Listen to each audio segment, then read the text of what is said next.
Bonsoir à tous, ravi d'être avec vous ce soir. C'est toujours un immense plaisir que de partager avec vous ces soirées, de partager ces connaissances, parce que c'est quelque chose de tellement extraordinaire. Ça fait plus de 50 ans que je pratique la méditation et ça fait 37 ans que j'enseigne, et ça a mis de la magie dans ma vie. Et c'est pour ça que je suis là devant vous ce soir, parce que j'ai envie que d'autres personnes, évidemment, mettent de la magie dans leur vie, qu'ils aient vraiment les clés pour ça et que ça permette... Et je me demande aujourd'hui pourquoi il y a si peu de gens qui pratiquent la méditation. Alors c'est un peu dommage, on va en parler, parce que ce que je trouve aujourd'hui en Occident, on donne une idée vraiment... fausse ou très limitée de ce qu'est réellement la méditation et de tout ce qu'elle représente et de tout ce qu'elle peut apporter. Et je suis un petit peu là pour ça, pour vous apporter ces connaissances, parce que c'est vrai que ça peut vraiment changer la vie. En 37 ans d'activité, j'ai formé plusieurs dizaines de milliers de personnes à travers le monde. J'étais aussi consultant à France 3, je suis intervenu dans pas mal d'entreprises, j'étais consultant pour de nombreux centres hospitaliers aussi, et quand je vois toutes ces personnes qui ont vraiment découvert, qui avaient les clés pour vraiment transformer leur existence, parce qu'on a vraiment cette capacité en douceur d'infléchir notre esprit dans le sens d'un plus grand bonheur, et on ne peut pas garder ça pour soi. On a vraiment envie que tout le monde y accède. Alors je vais essayer de vous donner un éclairage, j'espère qu'il sera suffisant pour vous, j'espère vraiment de vous donner envie de vous y mettre. Alors il y a des personnes qui connaissent déjà un petit peu la méditation, mais on va voir, parce que comme je disais, il y a beaucoup d'idées fausses. On pense que la méditation, c'est une pratique unique, c'est juste s'asseoir, regarder son souffle, ou répéter des mantras, ou pratiquer la pleine conscience, ou je ne sais pas quoi d'autre. J'ai eu le bonheur, parce que je pense que la plupart d'entre vous ne me connaissez pas. J'ai commencé très jeune, en fait. Bon, on va commencer par là. J'ai commencé très jeune, dès l'âge de 13 ans, je me posais vraiment des questions sur la vie. Je voulais comprendre pourquoi il y avait tant de souffrance autour de moi, parce que d'abord il y en avait beaucoup autour de moi. C'était un peu Zola, la vie que je menais. Et donc la souffrance, soit vous la subissez, soit vous en faites quelque chose. C'est-à-dire que à ce moment-là, ça devient un véritable propulseur. Comme disent les bouddhistes, la souffrance, ça peut être comme un aiguillon qui va nous obliger à sortir la tête hors de l'eau. Parce que c'est tellement désagréable de souffrir, quelle que soit sa forme. Ça peut être aussi un profond déplaisir, et on aspire vraiment à vivre tout à fait autre chose. Et c'était mon cas. Donc je me posais des questions, j'avais envie de savoir, donc je commençais à feuilleter des ouvrages. À l'époque, on avait déjà quelques ouvrages sur la méditation. J'avais avalé pas mal de livres dans le domaine. J'avais lu Gurdjieff, j'avais lu La vie après la vie de Raymond Moody, et puis des ouvrages sur la méditation. Puis je me débrouillais comme je pouvais. Et je vivais des choses qui me troublaient même parfois, parce que je voyais bien qu'il y avait quelque chose qui changeait, et surtout je commençais à vivre un décalage entre la vie que j'avais et ce que je commençais à ressentir et éprouver. Puis plus tard, j'ai eu, parce que j'imagine que ça se fait pas par hasard, c'était la juste continuité de cette quête. Alors bon, j'ai travaillé pendant 3 ans, parce que j'ai fait une formation assez classique dans le domaine technique, et j'ai travaillé pendant 3 ans, puis comme j'étais encore plein de questions, pendant que je travaillais, j'ai repris des études, d'abord par correspondance, j'ai fait des études de psychologie, et puis ensuite je suis parti à Paris, j'ai complété cette formation, mais ça ne me suffisait pas, parce que ça reste quand même un domaine qui est très intellectuel, et on a une approche en Occident qui est très mentale de l'individu. Et donc j'ai fait aussi des thérapies, j'ai fait pas mal de choses dans ce domaine, parce que ça faisait partie de cette quête. Et plus tard, j'ai eu vraiment le grand bonheur de rencontrer des sages de toutes sortes de traditions occidentales, parce qu'il y a des sages en Occident aussi. J'ai rencontré entre autres, par exemple, Karl Graf Durkheim, qui enseignait le zazen, et puis j'ai rencontré Marie-Madeleine Davy aussi, qui était quelqu'un d'assez exceptionnel, et puis j'ai rencontré des swamis, j'ai rencontré surtout les Tibétains. J'ai fréquenté le peuple tibétain pendant une quinzaine d'années parce que j'ai eu l'immense bonheur de faire une rencontre qui a été vraiment déterminante dans mon existence. J'ai eu le bonheur de rencontrer considéré en tout cas comme un grand sage dans la communauté bouddhiste tibétaine, un grand sage du nom de Shimed Rinzing Rinpoche, qui a été pour moi, quand je l'ai rencontré, en fait, il incarnait, il était la réponse que je cherchais. Il incarnait cette tranquillité, cette présence aussi qui est assez extraordinaire, puis aussi cette simplicité d'être qui est assez désarmant. Et je me suis dit, mais ça existe. Et tout le temps que j'ai pu passer avec lui, j'ai pu me rendre compte que il n'y avait pas de différence entre le messager et le message qu'il délivrait, ce qui est assez rare, parce que pour avoir rencontré pas mal de thérapeutes, on dit dans ce domaine d'ailleurs que souvent le cordonnier est mal chaussé. Et là, c'était tout à fait autre chose. Et l'approche méditative est très différente de nos approches en Occident. Ça agit d'une façon complètement différente. Et c'est vrai que quand j'ai rencontré Shimed Rinpoche, j'ai eu vraiment le sentiment d'être tiré vraiment vers le haut. Et il y avait vraiment quelque chose de très différent. Parce que dans l'approche thérapeutique, j'ai fait de la gestalt thérapie, j'ai fait de l'analyse transactionnelle, j'ai fait de l'analyse tout court, j'ai fait plusieurs formes de thérapie. Mais j'avais l'impression que je brassais sans arrêt. Et que, bon, c'est vrai que on dit il faut revenir sur les causes, sur le passé, etc. Mais j'ai l'impression que c'était pas tout à fait ça. Et quand j'ai rencontré Shimed Rinpoche, c'est comme s'il me disait laisse tomber tout ça et viens par là. Et j'ai plus quitté ça. Et je me suis dit, mais c'était là qu'était la réponse que je cherchais depuis toujours. Et donc, et la méditation, toutes ces pratiques qui vont avec, ont mis vraiment de la magie dans mon existence. Et ça a complètement transformé ma vie. Et c'est ce qui fait que je suis là, face à vous, aujourd'hui, avec le même plaisir. Parce que parfois, il y a des personnes qui me disent, mais après 37 ans d'activité, 37 ans d'enseignement, tu es pas lasse. Ben non, vous voyez, je suis pas lasse. Je suis pas lasse parce que c'est tellement enthousiasmant de partager ces connaissances.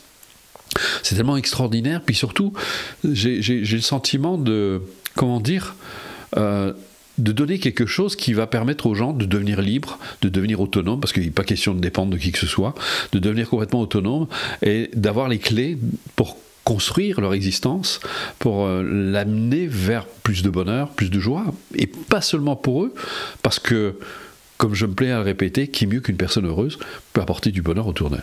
Donc quand une personne commence à prendre soin d'elle, à s'occuper d'elle, à s'accomplir, eh bien ça fait du bien à tout le monde.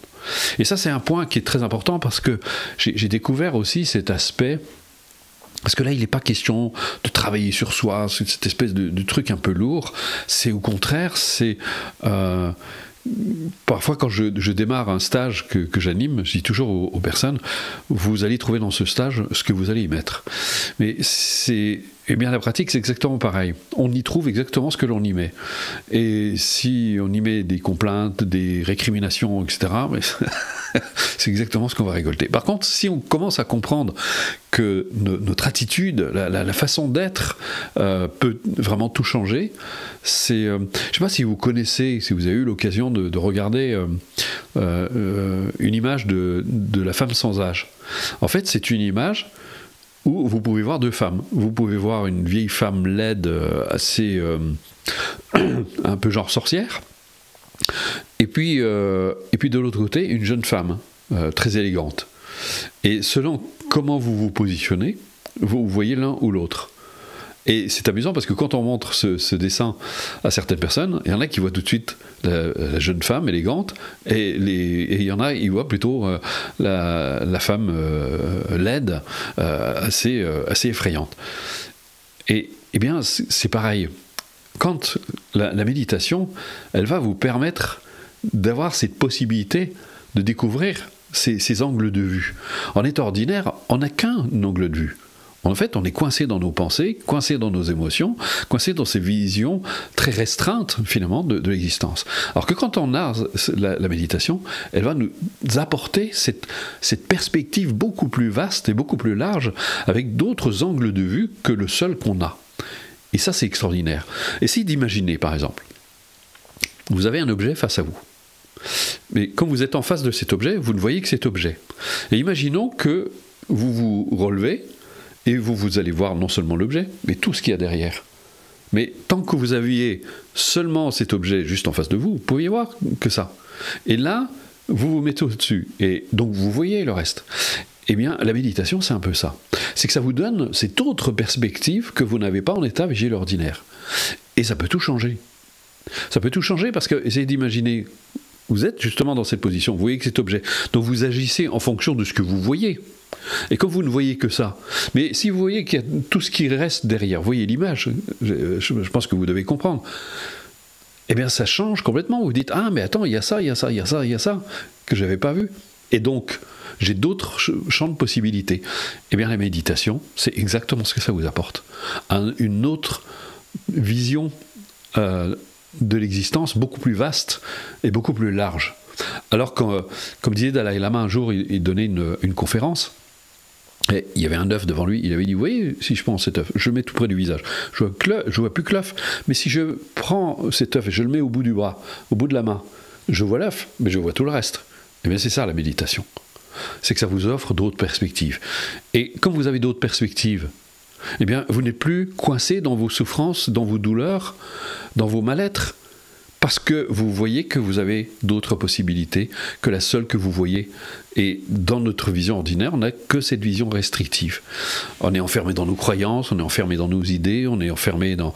Et on est complètement identifié à ça. Donc ça va vraiment donner cette perspective. Et ça peut tout changer. Et là, vous voyez, ce n'est pas une question de travail sur soi, c'est une question de perception. Comment vous percevez les choses, avec ces perspectives beaucoup plus vastes, ou alors avec cette vision restreinte. Et quand vous faites ce fameux travail sur vous, eh bien vous restez là-dessus pour essayer de comprendre.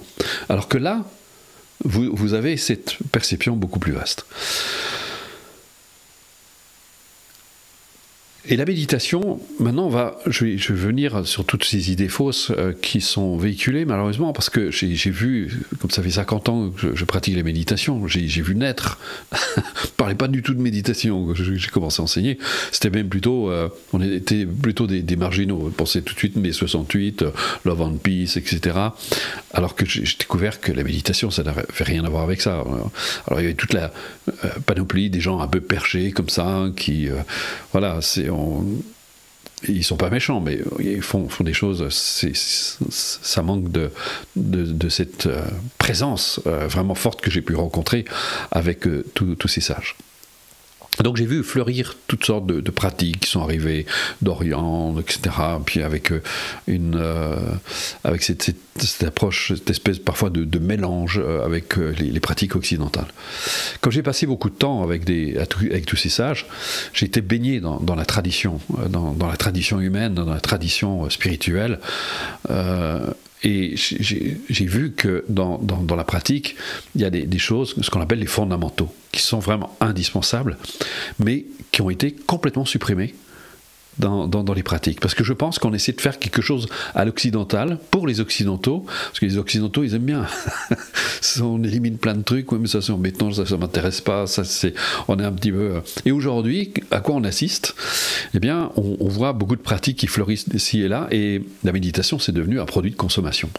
Alors que c'est une véritable science de l'esprit, avec des notions extraordinairement précises, et ça change tout.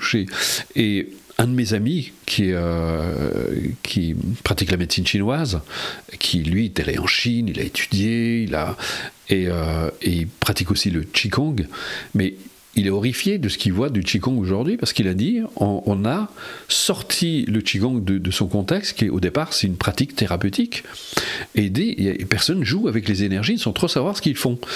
Et c'est un peu science sans conscience, l'écurine de l'âme, et c'est malheureusement ça. Et la méditation, aujourd'hui, on assiste un petit peu à ça, ce qui fait qu'on a parfois des résultats carrément effrayants, ou pas de résultats du tout, ou quelque chose de, on va dire, de très sommaire par rapport à ce que pourrait vraiment apporter la méditation. Alors c'est pas une critique de ma part, c'est juste un constat, un état de fait, dont je me rends compte, parce qu'il y a plein de notions qui sont pas du tout abordé, et je vois des personnes qui ont beaucoup de mal, disent oui, mais moi je pratique la méditation. Alors tant que je pratique la méditation, je suis assis dans mon coin, ça va, je peux être tranquille.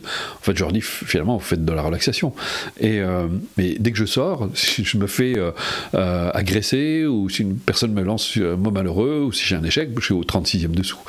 Et ça me rappelle une personne qui m'avait contacté, il pratiquait la méditation depuis 30 ans, il pratiquait le Qigong, il était prof de Tai Chi, enfin ce genre de choses, et malheureusement quand sa femme l'a quitté, il était complètement anéanti. Et je me disais, au regard de ce que j'ai appris de la méditation, alors bien sûr qu'on ait de la peine quand quelqu'un nous quitte, c'est tout à fait compréhensible, naturel, mais il n'arrivait plus à se relever. Je disais, mais et lui-même disait, mais ça m'a servi à rien. 30 ans de méditation pour être dans un état complet de dépression. Et effectivement, je me suis dit, mais qu'est-ce qu'il faisait comme méditation ? Ça m'interpellait. Bon, je n'ai pas pu discuter avec, malheureusement, mais j'aurais aimé le savoir, parce que la méditation nous prépare à tout ça. Elle nous prépare à ces difficultés. Au contraire, elle est là pour nous aider à nous libérer des causes, des véritables causes de la souffrance.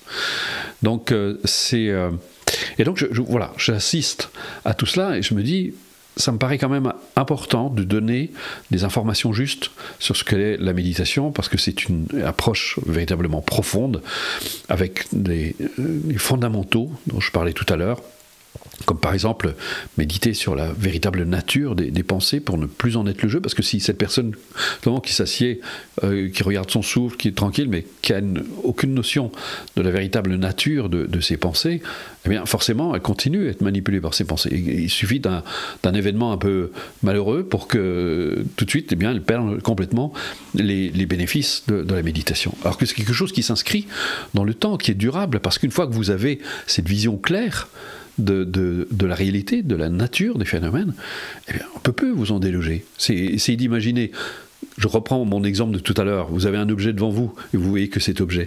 Mais une fois que vous êtes mis au-dessus de cet objet, que vous voyez tous les autres, eh bien c'est fini.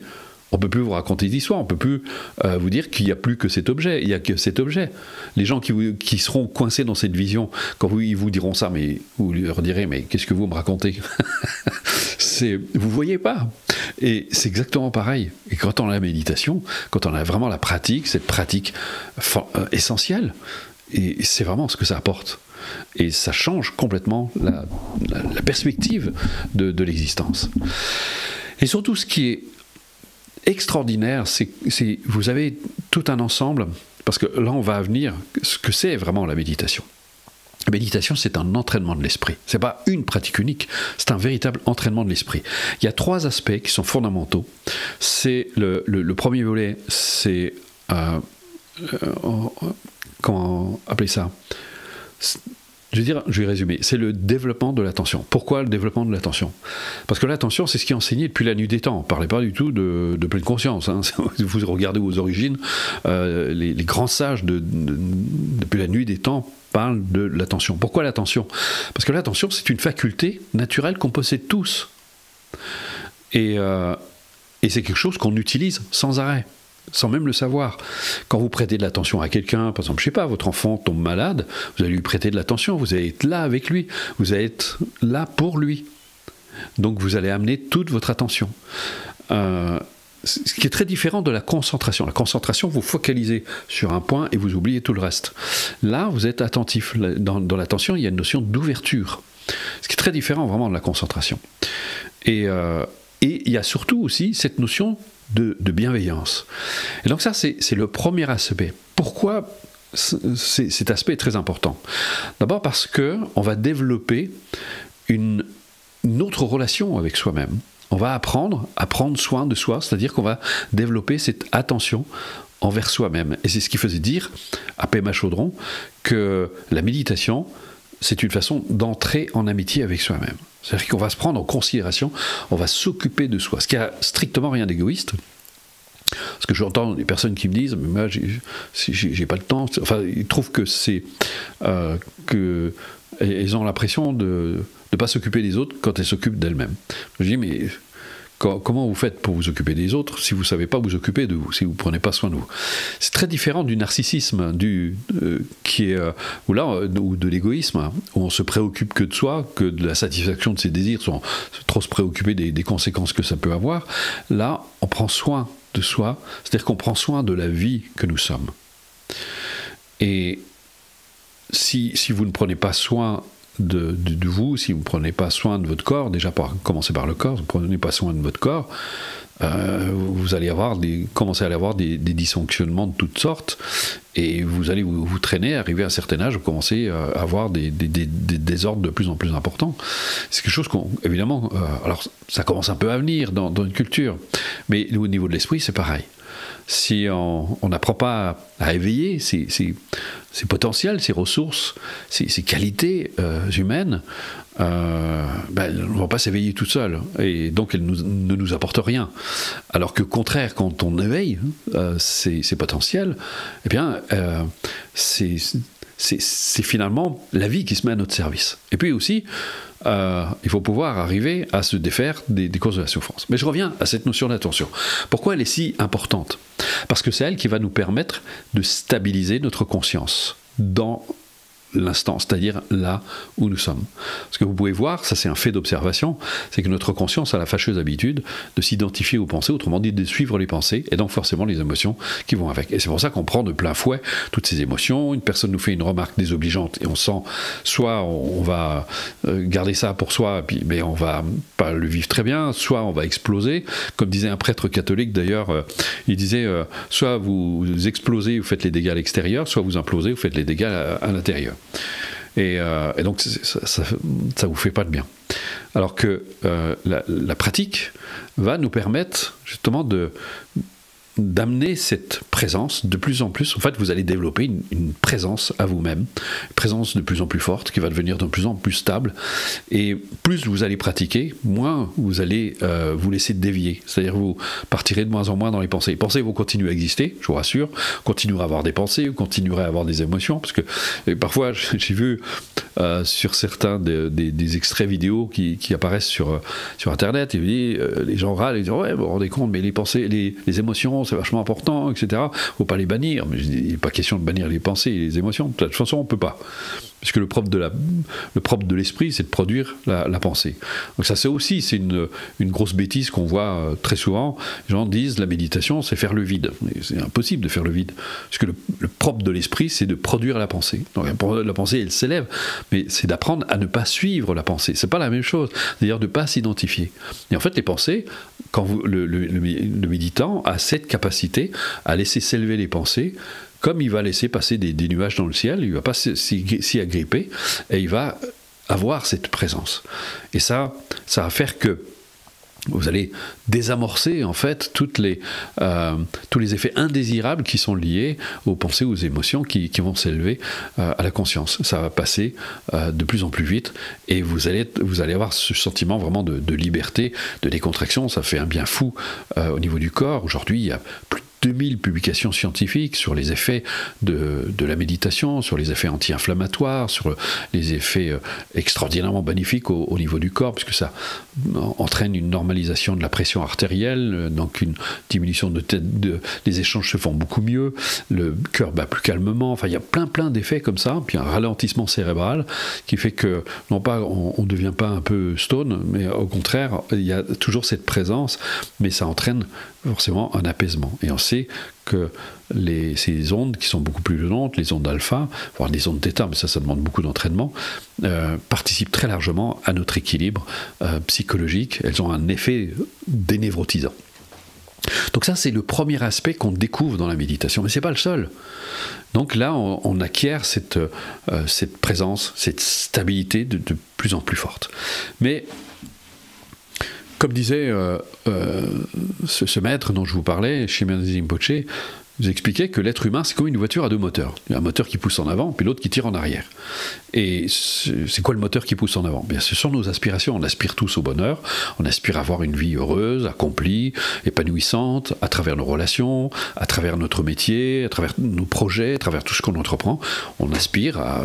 je pense que j'imagine que tous, si vous entreprenez quelque chose, c'est dans l'idée d'avoir du bonheur, de connaître du bonheur, de faire des enfants, de vous marier, accessoirement, et puis ce genre de choses. Et puis de l'autre côté, il y a ce moteur qui tire en arrière. Et c'est quoi ce moteur qui tire en arrière? Eh bien, ce sont nos perceptions, c'est-à-dire nos peurs, la culpabilité, tous les a priori, toutes les croyances dans lesquelles on est enfermé aussi, et qui conditionnent notre existence. Et on est toujours dans cette lutte perpétuelle. Et ça s'arrange d'autant pas qu'on est dans une culture du paraître.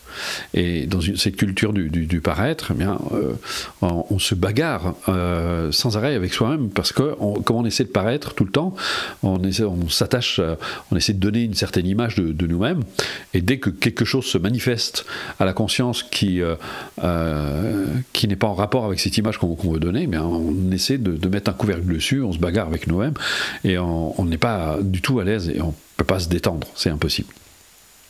Donc ça, c'est le premier aspect. Donc, dans ce deuxième volet de la méditation, on va découvrir des antidotes et des postures mentales. On va découvrir, alors si dans le premier niveau, on a entraîné notre esprit à gagner en stabilité, en tranquillité aussi, en sérénité, néanmoins ça reste fragile, ça ne suffira pas. Donc on va aborder un certain nombre d'aspects, et on va découvrir ce qu'on appelle les pratiques relatives. Alors qu'est-ce que c'est que les pratiques relatives? Parce que vous avez les pratiques relatives et les pratiques absolues.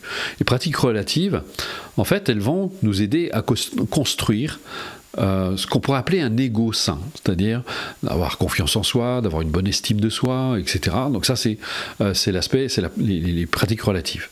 Et les pratiques absolues, elles vont nous aider à révéler notre véritable nature, ce que nous sommes par nature.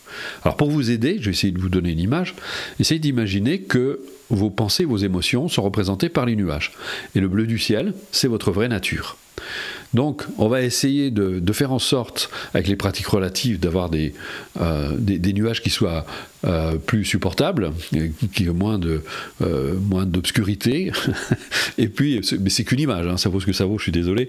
Et puis, les pratiques absolues, elles, vont nous aider à accéder directement au bleu du ciel, de réaliser ce que nous sommes vraiment par nature, et de ne plus être enfermé dans ses pensées et ses émotions.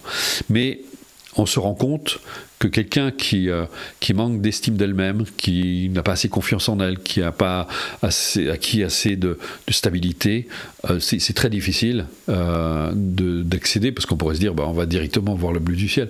En fait, on se rend compte que ça constitue des obstacles. Et donc il faut déjà s'occuper des obstacles. Alors vous avez des pratiques, une très belle pratique, par exemple, dans ce deuxième niveau de la pratique, de la démarche, ce qu'on appelle le sourire intérieur. C'est une très belle pratique qui va vous permettre de retrouver déjà la noblesse des sentiments. Je trouve que c'est ce qui donne toute cette profondeur, toute cette dimension à cette pratique.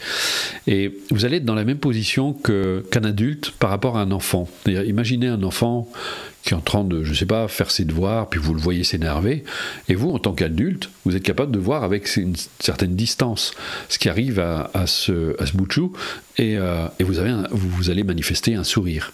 Un sourire, c'est un sourire pas moqueur, c'est un sourire de tendresse, c'est un sourire de compassion à l'égard de votre enfant. Et c'est cette même compassion qui va vous amener à aller aider votre enfant.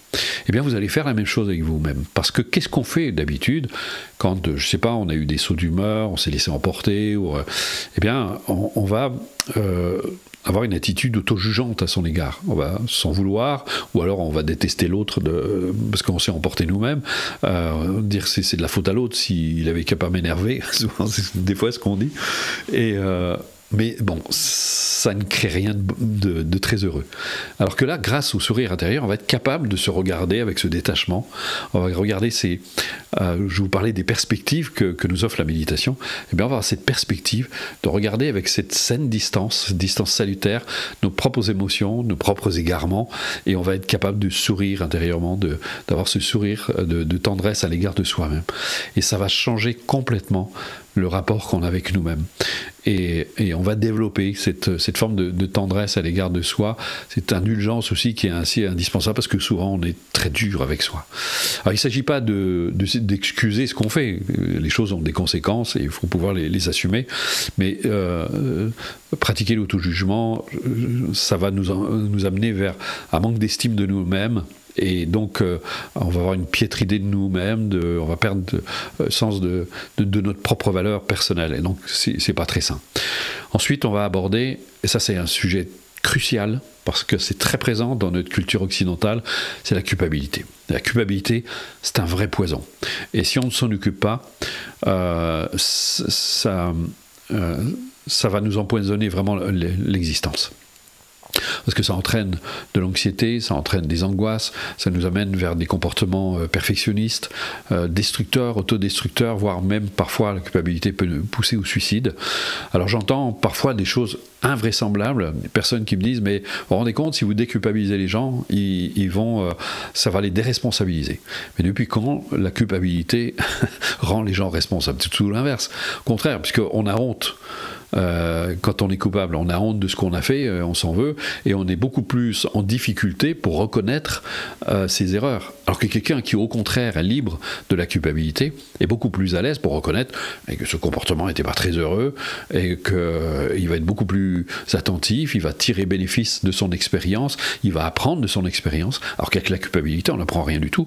On repart avec un auto-jugement parfois sévère, et on ne tire aucun bénéfice. Et se libérer de la culpabilité, c'est pas de la tarte, parce que c'est quelque chose qui est ancré dans notre inconscient collectif. Ça fait des millénaires qu'on se trimballe cette pensée manichéenne qui nous bouffe la vie. Donc je tenais absolument à développer cet aspect qui n'est pas tellement développé chez les bouddhistes, parce qu'ils ne savent pas trop ce que c'est que la culpabilité, puisqu'il n'y a pas de mot pour traduire culpabilité. Donc ils savent ce que c'est que le regret, mais culpabilité, ils ne savent pas trop. Donc, et donc j'ai pensé qu'il fallait vraiment aborder ce sujet qui me paraissait crucial. Donc on vous donne des clés pour arriver à vous défaire de ce poids de la culpabilité. Ensuite, eh bien, vous allez apprendre à mettre en lumière vos capacités, à mettre en lumière vos ressources, parce que vous en avez, elles sont inhérentes à votre esprit. C'est pas quelque chose qu'on a besoin d'inventer, c'est pas quelque chose qu'on a besoin de travailler, qu'on a besoin. On a juste besoin de les mettre en lumière, de commencer. Alors, au début, il faut un peu les repérer, parce que on est tellement habitué à s'auto-juger. Eh bien, on va apprendre à mettre en lumière ces ressources, et ça va renforcer notre confiance en nous-mêmes, parce que le manque de confiance, quelque part, c'est aussi un manque de conscience de soi. C'est-à-dire qu'on n'a pas conscience de ses ressources, de ses potentiels, de ses capacités, et donc on va mettre en lumière ce potentiel. Et on va apprendre aussi à poser un regard très différent sur ce qu'on considère comme nos défauts. Et on va voir, comme disait un philosophe, un défaut, c'est une qualité qui sait se rendre utile. Une qualité, c'est un défaut qui sait se rendre utile. Et donc, vous allez apprendre à poser un regard très différent sur vous-même, et vous allez voir que ça va apaiser, ça va vous aider à prendre de la hauteur, de la distance, et donc d'avoir une autre perspective, comme je le disais tout à l'heure, et c'est ce qu'apporte vraiment la méditation, c'est ces perspectives beaucoup plus vastes, d'autres possibilités que vous n'avez pas en état ordinaire, dans votre mode de pensée ordinaire.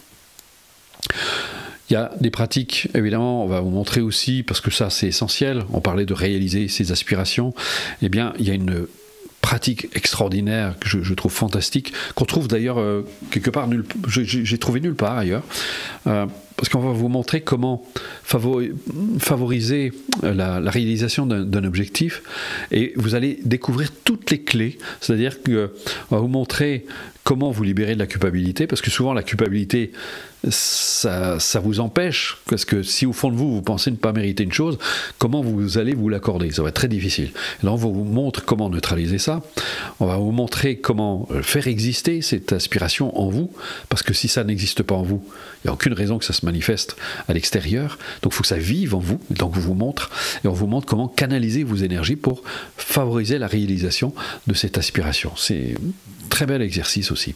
Donc vous voyez, on vous donne plein de perspectives, et c'est ça la méditation. C'est tout cet entraînement de l'esprit qui est quelque chose de magnifique, qui met vraiment de la magie dans votre vie. Ensuite, on va évidemment découvrir, parce que ça, on ne pourrait pas les éviter, les pratiques de visualisation, d'imagerie mentale, de suggestion, qui sont des pratiques extraordinaires quand on sait les utiliser. Je vois malheureusement beaucoup d'auteurs qui confondent la visualisation et l'imagerie mentale, ce qui n'a strictement rien à voir, c'est pas la même chose. Et la pratique de la suggestion aussi, quand on sait correctement l'utiliser, ça n'a rien à voir avec un lavage du cerveau, c'est au contraire, c'est une façon très habile d'activer des potentiels en nous, et on voit des exercices pour renforcer la confiance en soi, parce que la confiance en soi, c'est le pilier de la réussite d'une vie. Comment est-ce que vous voulez réaliser vos projets si vous doutez de votre capacité à les mener à bien? Comment vous voulez avoir des relations épanouissantes avec les autres si vous doutez de votre capacité à apporter quoi que ce soit à la relation, à apporter à l'autre aussi? Et dans votre vie sociale, c'est exactement pareil. Donc la confiance en soi, c'est vraiment une des très grandes clés de la réussite d'une vie. Quand je parle de réussite, je ne parle pas forcément de réussite professionnelle, mais de réussite dans son sens le plus large possible. Et tout ça est sous-tendu, évidemment. Pour réaliser tout ça, on a besoin d'une motivation forte, parce que quelqu'un qui manque de motivation, eh bien, le moindre obstacle, tous ces obstacles sont autant d'excuses pour abandonner pourtant ce qu'elle désire réaliser au fond d'elle. Et donc on vous montre comment donner de la puissance à ce moteur, parce que finalement c'est cela, la motivation, c'est un moteur. Il faut savoir lui donner de la puissance pour qu'il puisse avancer et vous donner des ailes pour vos réalisations dans votre existence. Et on termine sur un très bel exercice qui vous aide à légitimer vos aspirations. Donc ça a encore un effet très déculpabilisant. Et on termine sur une initiation à la véritable nature de l'esprit. Et là, on arrive aux pratiques absolues. Alors ça, là on va trouver tous les fondamentaux de la méditation, notamment la méditation sur la véritable nature des phénomènes, parce que si vous voulez vraiment vous défaire de vos pensées, de vos obstacles, si vous ne les identifiez pas, si vous n'identifiez pas leur vraie nature, eh bien, elles continuent à vous manipuler. Vous voyez, on entend souvent parler du pouvoir de la pensée. En réalité, c'est une information qui n'est pas complètement vraie. Elle est vraie tant qu'on ne sait pas qu'elle n'a pas de pouvoir. En fait, une pensée, elle est insubstantielle. Et je ne dis pas ça, c'est pas une croyance, c'est quelque chose que vous pouvez vraiment vérifier par vous-même, parce que quand vous aurez, je vous souhaite d'avoir les outils pour méditer sur la vraie nature des pensées, vous allez vous rendre compte que c'est effectivement un état de fait. C'est qu'une pensée est totalement insubstantielle. Elle n'a aucun pouvoir. Elle a seulement le pouvoir que vous lui donnez. Donc elle a un pouvoir, mais le pouvoir que vous lui donnez. Et tant que et son pouvoir, elle le détient d'autant plus que la pensée est ignorée par la conscience. Et c'est ce qui faisait dire au célèbre professeur Jung, plus une pensée est ignorée par la conscience, plus elle a de chances de se transformer en destin. Et c'est ce qui faisait dire aussi à Phineas Kimby, ce philosophe américain, que votre vie, finalement, n'est rien d'autre que le reflet de vos propres pensées. Et donc, finalement, votre vie, elle est complètement conditionnée par la perception que vous avez de la réalité, et non pas par la réalité, par les faits.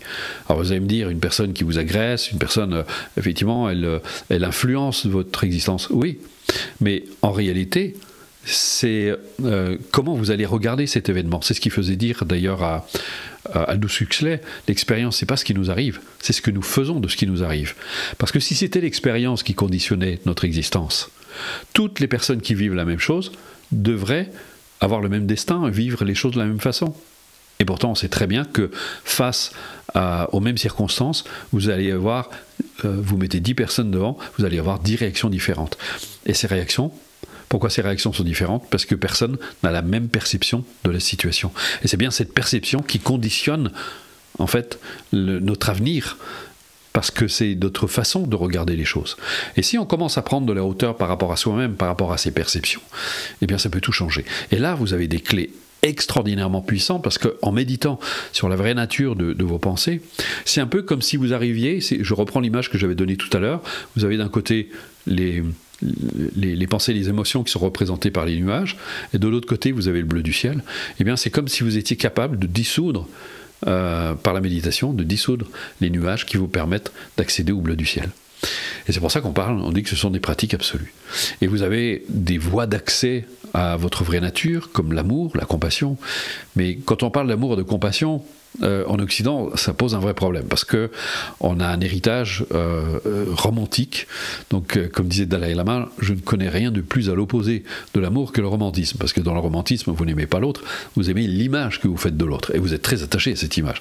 Et gare si cette image, elle change, c'est que comme tout le monde change. Et donc, évidemment, ça crée des perturbations.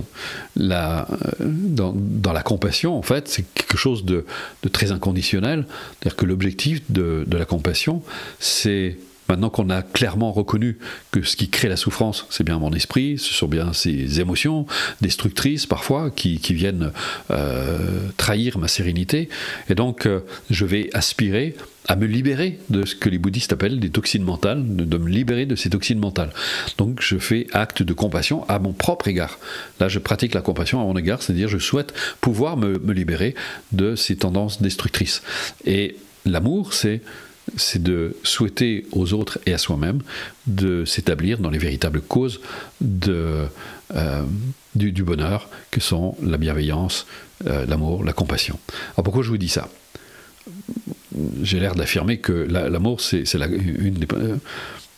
cause du bonheur. Mais essayez d'imaginer, de vous rappeler un moment où vous étiez plein de colère. Est-ce que vous étiez heureux ? Ou plein de peur ? Est-ce que vous étiez heureux ? Ou plein de jalousie ? Est-ce que vous étiez heureux ? Non, vous êtes obligé de faire le constat que ces émotions négatives, destructrices, n'apporte pas de bonheur. Maintenant, essayez d'imaginer, de penser à quelqu'un que vous aimez bien, ou un petit enfant. C'est d'imaginer un petit enfant, c'est plus inconditionnel d'ailleurs, un petit enfant, surtout si c'est pas le vôtre encore. Essayez d'imaginer un petit enfant, essayez d'imaginer, voilà, il est en train de jouer, il s'amuse, vous voyez cet enfant joyeux. Qu'est-ce que vous ressentez quand vous pensez à lui ? Vous avez un élan de tendresse, naturel, spontané. Et en fait, c'est même pas calculé, parce que c'est pas votre enfant. Mais c'est spontané. Et on va émaner à ce moment-là de l'amour et de la compassion. On va vraiment souhaiter à ce bout de chou d'être heureux, etc. On est capable de le faire. Et ça émane de notre esprit. Et qu'est-ce qu'on ressent à ce moment-là ? Eh bien, on ressent du bonheur.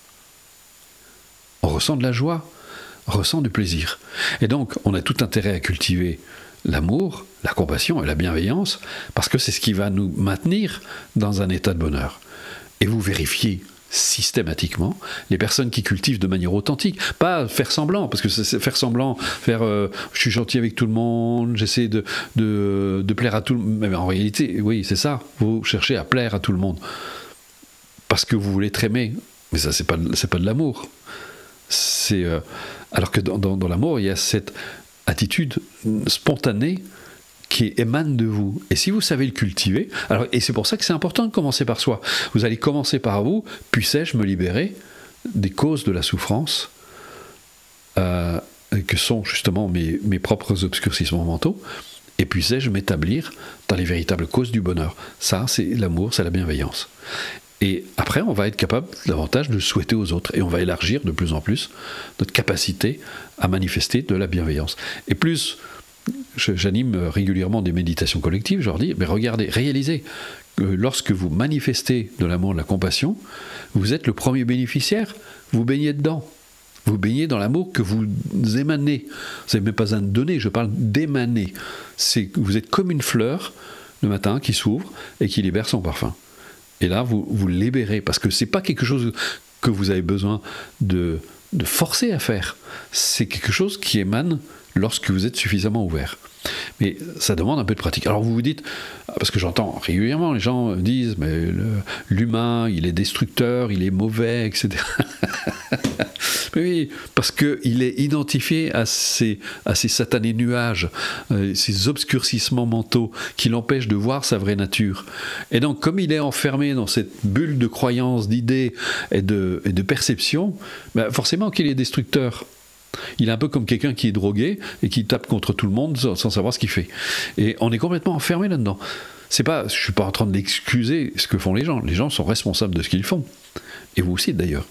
Donc voilà. Et là, dans ce troisième niveau, vous avez 12 clés comme ça, qui sont absolument superbes. Vous avez des pratiques, je ne peux pas toutes vous les décrire, mais on vous montre comment, de manière très directe, vous pouvez entrer en phase avec votre vraie nature directement. Et c'est quand je transmets cette pratique en stage, mais on n'entend plus personne. Il y a un silence, mais un beau silence. Un silence, c'est superbe. Parce que les gens réalisent qu'il n'y a plus rien à dire. C'est tellement... Alors on aborde aussi, évidemment, dans ce troisième niveau, la notion de la mort, parce que c'est un sujet qui est indispensable, parce qu'on vit dans notre culture comme si on n'allait jamais mourir. Quand ça arrive, on est complètement désarçonné. Donc, et la mort fait partie de la vie, c'est inclus dans le contrat. Dès que vous naissez... eh bien, à un moment, vous allez devoir partir, vous faites juste un passage. La question, c'est de savoir, entre votre naissance et votre mort, qu'est-ce que vous allez y mettre ? À quoi va ressembler votre vie ? Pour que vous puissiez partir sans regret, partir en paix, d'avoir le sentiment d'avoir fait ce que vous aviez à faire. Et déjà, de vous être occupé de vous et d'apporter cette bienveillance que vous vous donnez à vous-même, de pouvoir le donner autour de vous. Oui, une fleur, elle ne se demande pas si elle doit parfumer tout le monde. C'est dans sa nature. Eh bien, c'est dans notre nature de pouvoir émaner de la bienveillance, à condition qu'on se libère de ces obscurcissements mentaux et qu'on laisse passer la lumière. Donc voilà, j'espère que je vous ai éclairé. Et maintenant, après, je vais vous parler, si ça vous intéresse, d'accéder à ces cours. Si ça vous intéresse, je vais vous montrer comment y accéder. Mais il n'y a pas d'obligation. Hein, je ne cherche pas à ce que vous accédiez à ce genre de choses. Si ça vous, bon, je peux imaginer que vous êtes là parce que ça vous intéresse, que vous avez envie d'accéder à des clés. Mais je ne voudrais pas que vous preniez ça à la légère, parce que c'est vrai qu'on est dans une culture où on aime bien butiner, on aime bien faire des choses et on fuit l'effort. Mais ce que je trouve dommage, c'est que, parce que quand j'étais en cabinet, je disais aux gens, bon, bah maintenant vous allez pratiquer tous les jours. Les gens me regardaient comme ça, ils disaient, oh non, il faut pratiquer tous les jours. Et au début je ne comprenais pas, parce que pour moi c'était tellement un plaisir, et j'ai vite compris en fait ce qui s'est passé, c'est que dans notre culture, c'est extraordinaire, on a tendance à associer effort et contrainte. Effort égale contrainte. Pourtant, vous regardez un enfant qui joue. Il joue, mais il fait un effort. Mais il joue, il s'amuse. Et on a perdu...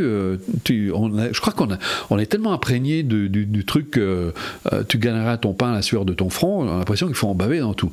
Et moi, quand j'ai découvert les bouddhistes, les Tibétains, ils parlaient de l'effort joyeux. Et je me suis dit, mais c'est fantastique. Et vous allez pratiquer joyeusement. Donc, comme je me plais à le dire aux personnes qui viennent me voir, si vous avez 20 minutes de plaisir à vous accorder par jour, cette démarche, un quart d'heure, 20 minutes par jour, cette démarche elle est faite pour vous, parce que vous allez vous faire plaisir. Parce que, rappelez-vous ce que je vous ai dit au départ, quand je disais à ces personnes, quand elles venaient en stage, vous allez y trouver ce que vous y mettez dans le stage. Et on voit la différence, les gens, quand ils commencent à mettre de la bienveillance, ils mettent de l'amour, ils mettent du respect, mais ça rayonne, ça transpire, et on finit un stage, mais dans la bienveillance, et c'est absolument superbe. Après, il faut le maintenir par la pratique, parce que c'est pas parce que vous venez en stage que ça va transformer votre vie. Si vous ne mettez pas en application, ça ne sert à rien. Et là, les cours, c'est vraiment la mise en application de ça. Et bien là, c'est pareil, si vous mettez de la joie dans la pratique, si vous mettez du plaisir, qu'est-ce que vous allez récolter ? Du plaisir. Vous allez avoir du plaisir. Même si vous rencontrez des moments un peu plus difficiles, parce que bon, ça réveille des choses qui ne sont pas toujours très agréables, mais vous avez les outils pour y arriver. Et si vous pratiquez dans le plaisir, bien vous aurez envie de pratiquer plus souvent, et vous le ferez très naturellement, et ça va s'inscrire dans votre mode de vie. Alors, le temps. Ça, c'est un truc extraordinaire en Occident. Les gens, ils n'ont pas le temps. Ça me rappelle juste une petite histoire, c'est un lama tibétain que je fréquentais, puis il est allé voir son maître, puis il lui dit « Qu'est-ce que tu penses des Occidentaux ?» Et puis il répond « Ils perdent leur temps. » Mais comment ça, ils perdent leur temps ? ils sont tellement occupés, ils ont tellement de choses à faire, comment ça, ils peuvent perdre leur temps? Il dit oui, perdre leur temps, ils ont pas de temps pour les choses essentielles. Ils sont tellement occupés qu'ils n'ont pas de temps pour les choses essentielles, c'est-à-dire s'occuper de leur bonheur. Et pourtant, ils courent après tout pour essayer de trouver du bonheur, mais ils ne le trouvent jamais. Parce qu'effectivement, ils le cherchent à l'extérieur. Le bonheur, il est en vous, il n'est pas à l'extérieur. Donc, et c'est pour ça qu'ils disaient qu'ils perdent leur temps. Je vais vous raconter une petite histoire. J'étais très jeune, j'étais bénévole et je faisais de l'accompagnement au mourant.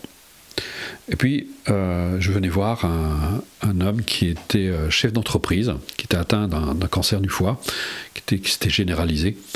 Et il me racontait tous ses voyages, parce qu'il voyageait énormément. Il allait partout dans le monde, il avait vu plein de choses.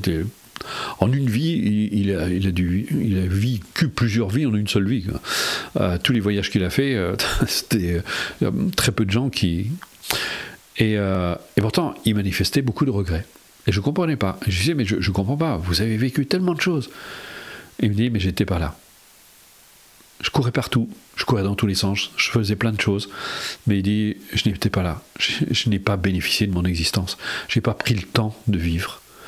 J'ai pas pris le temps avec ma femme, j'ai pas pris le temps avec mes enfants, j'ai pas pris le temps, j'étais toujours affairé, j'avais toujours en train de courir après mille et une choses. Et ma vie était pleine d'urgence aussi. Et malheureusement, il est mort comme ça. Alors que j'ai vu une autre personne, bon, je ne vais pas vous raconter, parce que ça va prendre du temps, mais qui était un rayonnement extraordinaire. Et c'était quelqu'un qui pratiquait la méditation. Et c'est là où vous voyez la différence, que même face à la mort, ça vous apporte une toute autre perspective, une toute autre dimension. Et vraiment, du fond du cœur, je vous souhaite vraiment d'acquérir ces outils, parce que, et ce que je disais tout à l'heure, on est tellement plein d'urgence, on n'a tellement pas le temps de s'occuper de soi, et finalement de réaliser, de construire son bonheur. Alors ça inquiète les gens, parce qu'ils se disent, ouais, mais si je délaisse ça, parce qu'il faut bien que je vive, il faut bien que je rentre de l'argent. Ben oui, mais moi aussi, il faut que je me nourrisse. Mais l'un n'empêche pas l'autre. Au contraire, parce que vous allez construire votre vie à partir de votre sérénité. C'est votre sérénité dont vous devez vous occuper. Parce que vous allez construire des choses sereines. Que croyez-vous qui va naître de l'agitation? De l'agitation va naître de l'agitation, et pas autre chose. Vous ne pouvez pas voir naître de la paix à partir de l'agitation, c'est pas possible, ça a non-sens. Alors que quand vous êtes en paix, en plus votre esprit ordonne mieux ses pensées. Vous êtes beaucoup plus créatif, vous avez beaucoup plus d'idées qui se manifestent. Et vous êtes capable de remettre de l'ordre dans votre esprit, même après un coup dur, même après les difficultés. Vous avez cette capacité extraordinaire de prendre de la distance et j'ai envie de dire, pas de recoller les morceaux, c'est de faire la part des choses. Et ça n'a plus rien à voir. Alors que si vous construisez donc votre vie à partir de cet état de tranquillité, de cet état de paix, eh bien va émerger des choses. Vous allez avoir des relations beaucoup plus heureuses, beaucoup plus épanouissantes, beaucoup plus paisibles. On sait que les couples qui tiennent dans la durée sont des couples calmes. Ce sont des gens qui sont capables d'échanger calmement, d'avoir des rapports beaucoup plus cordiaux, beaucoup plus sains. Et ça tient dans la durée, parce que si vous êtes bien avec quelqu'un, pourquoi vous le quitteriez ? C'est parce qu'au bout d'un moment, il y a de plus en plus de tensions, ça devient insupportable, on ne se reconnaît plus, et c'est pas très heureux. Donc, la méditation va rayonner surtout sur votre travail, dans vos relations avec vos enfants. J'ai vu des personnes qui étaient complètement coupées de leurs enfants. Je leur disais, mais mon Dieu, quelle tristesse. Et je leur ai dit, avant d'aimer vos enfants, de vouloir régler votre problème avec vos enfants, là, il serait temps déjà de vous occuper de vous, de votre paix, de votre bonheur. Quand vous irez mieux, vous verrez que vous deviendrez une terre d'accueil pour vos enfants, et ils pourront revenir vers vous. Mais pour l'instant, vous êtes plein d'attentes, plein de récriminations, plein de peur, plein de tristesse, et tout ça vous empêche d'avoir cette relation saine et heureuse avec vos enfants. Et quand ils font ça, eh bien, presque à chaque fois, on voit... il y en a qui en reviennent même pas. Et une personne qui me disait, mais je m'y attendais pas, mon enfant qui m'envoie, ça faisait des années que je l'avais pas vu, qui m'envoie un SMS. Et dès qu'elle avait commencé à retrouver, être en paix avec elle-même, qu'elle allait mieux, qu'elle avait même à la limite accepté que ses enfants ne reviennent pas, donc elle s'était libérée de ses attentes, et hop, tac, le SMS qui arrive juste à ce moment-là, sa fille qui lui dit, coucou maman, comment tu vas? C'est quand même magique. Donc, vous voyez, quand j'ai dit que vous avez des ressources, c'est extraordinaire. Mais ça n'a rien, que je dis c'est magique, mais en réalité, ça n'a rien de magique. C'est juste cohérent. C'est juste cohérent. Et cette notion de cohérence est très importante parce que vous ne pouvez pas, c'est Einstein qui disait, la folie, c'est d'espérer obtenir des résultats différents en continuant à agir de la même façon. Et vous ne pouvez pas espérer avoir des résultats différents de ceux que vous avez obtenus jusqu'à aujourd'hui si vous continuez à penser de la même façon, à agir de la même façon et à vous exprimer de la même façon. Les mêmes causes produisent les mêmes résultats. Donc si vous ne décidez pas un jour de commencer à changer ça et de vous accorder une autre perspective, eh bien, vous allez continuer votre vie. Parce que la vie, c'est une continuité. Ce que vous vivez aujourd'hui, c'est le résultat d'un grand nombre de causes et de conditions qui ont précédé ce moment que vous vivez maintenant. Ce moment que vous vivez maintenant, c'est l'aboutissement d'un grand nombre de causes et de conditions qui ont précédé ce moment. Et donc votre vie, c'est la juste continuité de ce qui l'a précédé. C'est ce qui faisait dire à Bouddha, ce que vous vivez aujourd'hui dépend de ce que vous avez fait hier, et demain dépend de ce que vous faites aujourd'hui. C'est pour ça que ça ne sert à rien de s'inquiéter pour demain. Ce qui est important, c'est de regarder ce que vous faites aujourd'hui pour que demain soit différent. Mais si vous continuez à faire exactement la même chose aujourd'hui, ben demain sera exactement pareil. Et vous aurez beau vous inquiéter, vous aurez beau vous en vouloir, vous aurez beau nourrir toutes sortes de sentiments négatifs, ça ne va pas améliorer les choses, au contraire. Donc il y a un moment, il convient de se décider, de se dire maintenant, qu'est-ce que je fais concrètement pour que ma vie change?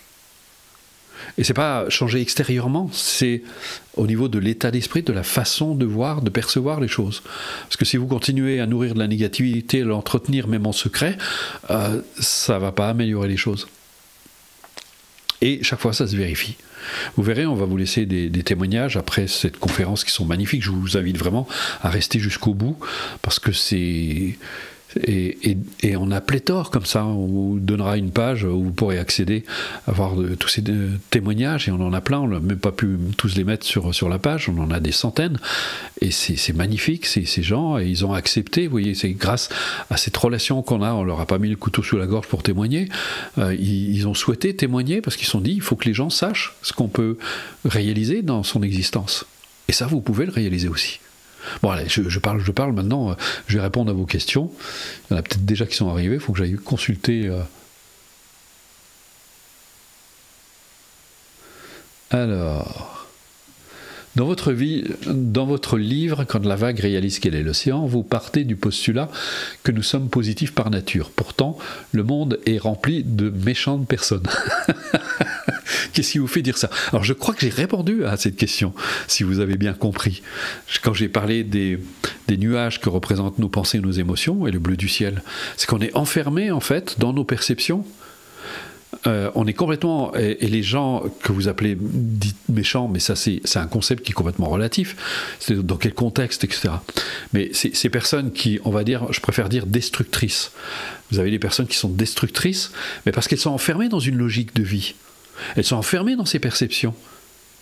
Donc il n'y a pas des méchantes personnes, des mauvaises personnes, il y a des personnes qui sont enfermées dans leurs croyances, dans leurs idées, comme nous tous d'ailleurs. Même la personne bien pensante, elle est parfois enfermée dans ses croyances. Et encore une fois, c'est quelque chose de relatif. Et si je ne pensais pas qu'on pouvait se libérer de ça, je ne serais pas là à vous parler de ça, parce que j'ai vu des gens... Je vais même vous raconter... il y avait une personne qui est venue me voir et qui, au bout d'un certain temps, il pratiquait... C'était un homme, il avait un visage très sévère, et c'était un haut gradé dans l'armée. Et alors, c'était même étonnant, parce que je sentais évidemment que c'était quelqu'un qui avait... je sentais que c'était quelqu'un qui aimait bien tout contrôler, qui n'aimait pas qu'on lui dise ce qu'il avait à dire, donc je sentais, et puis bon, je l'ai laissé faire. Et pourtant, à la fin du premier... non, on est arrivé au deuxième niveau de la formation, il est venu me voir, il m'a demandé un entretien, et il m'a avoué quelque chose de terrible.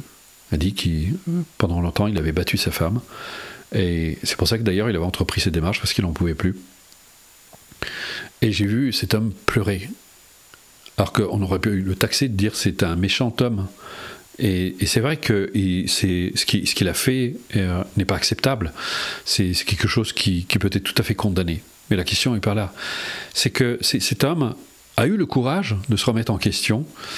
Il a eu le courage d'entreprendre cette démarche. Et il a eu le courage de pleurer devant moi, alors qu'en plus j'étais plus jeune que lui, et de m'avouer ses fautes. Et à partir de là, il a continué, il a suivi tous les cours. C'est un homme complètement transformé.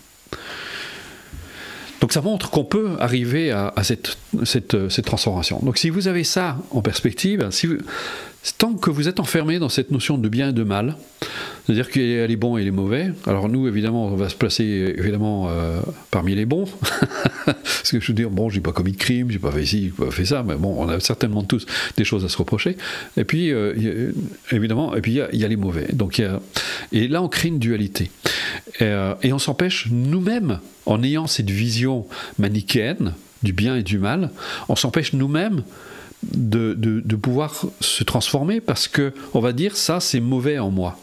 On va avoir la même attitude à l'égard de nous-mêmes. Ça c'est mauvais en moi. Donc et du coup on va le condamner. Et en le refoulant, on ne peut pas s'en libérer. Donc il faut faire très attention à cette façon de penser. Elle est très restrictive. La formation nous permettra-t-elle de devenir entièrement autonome dans la pratique? Mais oui, c'est même le but. Moi, je ne veux pas que les gens dépendent de moi. Ça ne m'intéresse pas. Je ne suis pas là pour que vous dépendiez de moi et que je suis pas... moi, j'adore la liberté. J'ai toujours voulu être libre. Aujourd'hui, je suis libre et j'ai envie d'apporter de la liberté aux gens. Donc oui, vous allez être complètement autonome. Du début à la fin, vous allez suivre. Évidemment, il y a une façon de faire. Vous allez être accompagné. C'est un accompagnement, mais vers la liberté, vers l'autonomie. Oui, déjà, méditation guidée, c'est presque contradictoire. Alors nous, au début, on guide, mais normalement, la méditation, la première chose, comme j'en ai parlé, la première chose qu'on fait dans la méditation, c'est d'éveiller notre attention. Si vous êtes guidé, comment vous faites pour éveiller votre attention? L'attention, pour pouvoir pratiquer correctement la méditation, vous allez devoir éveiller votre attention. Donc vous allez apprendre à être attentif à vous-même, à votre corps, à votre souffle, à plein de fonctions physiologiques, attentif aux pensées, etc. Et c'est pour ça on vous donne une structure de cours pour vous entraîner et devenir complètement autonome. Donc même s'il y a des enregistrements, il s'agit de ne pas dépendre de le faire sans. Pour se libérer des émotions négatives, il faut que je trouve la racine de ma souffrance. Comment faire? Ça, c'est très occidental. Et je me reconnais un peu dans mon passé, parce que comme j'ai fait beaucoup de thérapie, j'ai essayé de trouver pourquoi j'ai de la colère, etc. C'est beaucoup plus simple que ça. Quand vous allez méditer, ça va quelque part s'imposer à vous. Mais d'abord, la première chose à faire avant de comprendre la racine de votre souffrance, c'est de prendre déjà de la hauteur, de prendre de la distance. Parce que tant que vous êtes collé dedans, vous ne pouvez pas agir correctement. C'est d'imaginer la personne qui est en train de faire un dessin, qui est en train de faire un tableau, enfin je sais pas, une peinture, et puis elle est trop près pour apprécier ce qu'elle est en train de faire. Donc elle va se détacher. C'est ce qu'on fait quand on dessine. On se détache suffisamment, et là on se dit, ah tiens, je suis en train de m'échapper, là je corrige. Et donc là, à partir de là, elle peut corriger le tir et aller dans le sens de ce qu'elle veut. Mais on a besoin de ce détachement. Si vous cherchez d'abord la racine de votre souffrance et que vous n'avez pas le détachement, vous ne pourrez pas le faire. Ensuite, tout dépend de ce qu'on appelle la racine. Pour moi, la racine, c'est de comprendre la vraie nature des pensées. Comment se créent les pensées, comment se crée cette souffrance. Et une fois qu'on l'a clairement identifiée, on est capable de l'abandonner. Ça, c'est la pratique de la méditation. Vous prônez l'amour et la compassion envers tout le monde, y compris ceux qui vous ont fait du mal. Vous préconisez pour cela une méthode, à savoir créer un environnement mental positif pour y arriver. Ça ressemble à l'autosuggestion. Comment expliquez-vous cela? Ça fait un peu méthode Coué. Absolument pas. J'ai absolument jamais dit ça. Vous vous trompez. Je répète. La première chose d'abord, c'est d'avoir de la distance par rapport à soi, d'être capable de regarder les choses avec recul, de voir les pensées s'élever à la conscience et de cesser de leur donner du pouvoir. Donc vous voyez, on n'est pas dans la méthode Coué du tout. On médite même sur la vraie nature des pensées pour pouvoir clairement reconnaître leur vraie nature, donc pouvoir s'en défaire. On n'est toujours pas dans la méthode Coué. Lorsque je parle de la suggestion, quand elle est bien pratiquée, c'est comme disait Dalai Lama, c'est une forme de dialogue avec soi-même. vous parlez à vous-même et ça vous permet, un peu comme si vous parliez à quelqu'un, ça va vous permettre d'éveiller des choses en vous. Et quand on sait le faire habilement, on va pouvoir éveiller comme ça des potentiels, mais qui sont là, on ne les invente pas, on les fait exister. Et donc ça, c'est la même chose. Et quand je parle d'amour, encore une fois, d'amour et de compassion, ça ne peut pas être de la méthode Coué. Comment est-ce que ça peut être de la méthode Coué ? Puisqu'il s'agit d'abord, d'identifier la souffrance, de reconnaître ce qui crée la souffrance en nous. Et c'est à partir de ce constat, et c'est bien parce que je souffre, que j'aspire qu'à une chose, c'est me libérer de cette souffrance. Donc, j'aspire à me libérer des causes de la souffrance. Ça, c'est la compassion. Le fait que vous vous entraîniez, par exemple, tous les jours, eh bien, c'est déjà un acte d'amour, et c'est un acte de compassion. Je prends soin de moi, je m'occupe de moi. Donc, j'ai cette attitude bienveillante à mon égard. Donc, est-ce que c'est de la méthode Coué, ça ? Et la compassion, c'est de reconnaître que lorsque je manifeste de la bienveillance à l'égard des autres, eh bien, ça me fait du bien, je me sens bien. Donc, j'ai conscience de ce qui crée le bonheur en moi, et donc je peux m'y établir de plus en plus. Peut-on continuer à s'élever ? Alors déjà, le mot « élever », je ne sais pas jusqu'à quelle hauteur, ça dépend. Hein. Et s'élever tout en partageant sa vie avec un mari agité et pas ouvert à cette pratique.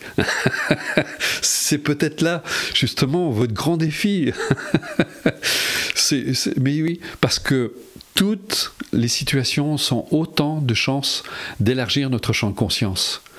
Et l'autre, s'il nous tape sur les nerfs, il y avait un grand maître qui disait « Emmenez-moi des gens qui vont me taper sur les nerfs pour que je me libère. » Et parce que après, ça ne vous affecte plus. Et c'est ça, l'amour, c'est que l'autre, il est dans son truc, il est enfermé dans son truc, et puis, mais vous avez justement cette distance, un peu la distance dont je parlais tout à l'heure, de l'adulte par rapport à l'enfant, qui voit son enfant qui se débat avec son histoire, et vous aurez cette tendresse. Alors là où c'est un peu plus difficile, c'est quand vous revenez à la relation. Et c'est là... La méditation, la créativité qu'elle va libérer pourra peut-être vous aider à savoir amener votre mari à aller peut-être un peu plus vers ça. Et ça demande de la patience, hein. Ça ne se fait pas comme ça du jour au lendemain. Ou alors, après, il y a l'autre perspective, c'est s'il n'y a rien à faire, si vous êtes marié avec un mur, peut-être envisager autre chose. J'ai parfois l'impression de me dédoubler quand je médite. Pas régulièrement, je me vois méditer, ça me perturbe un peu, qu'en pensez-vous ? Je vous rassure, vous ne vous dédoublez pas, c'est juste, on peut avoir parfois un peu cette sensation, ce que vous faites. Alors, surtout si vous méditez les yeux fermés, je vous invite vraiment, ouvrez les yeux, restez là. Il s'agit de rester là. La pratique, c'est pas de se dédoubler, c'est de rester là, c'est d'être de plus en plus là, de plus en plus là. Donc, et là, il n'y a pas de problème. Des âmes sont destructrices envers nous, on en souffre énormément. Pourquoi a-t-on une dette à régler ? Mais qui dit que vous avez une dette ? Où est-ce que c'est écrit ? J'ai envie de vous dire, arrêtez de lire des livres. Je sens que ça sort tout droit d'un livre que vous avez vu quelque part, où on vous a parlé d'une dette à régler. Vous n'avez aucune dette à régler. J'ai envie de dire, votre but dans la vie, c'est d'éveiller vos ressources, de devenir pleinement ce que vous êtes, et de vous libérer. C'est pas...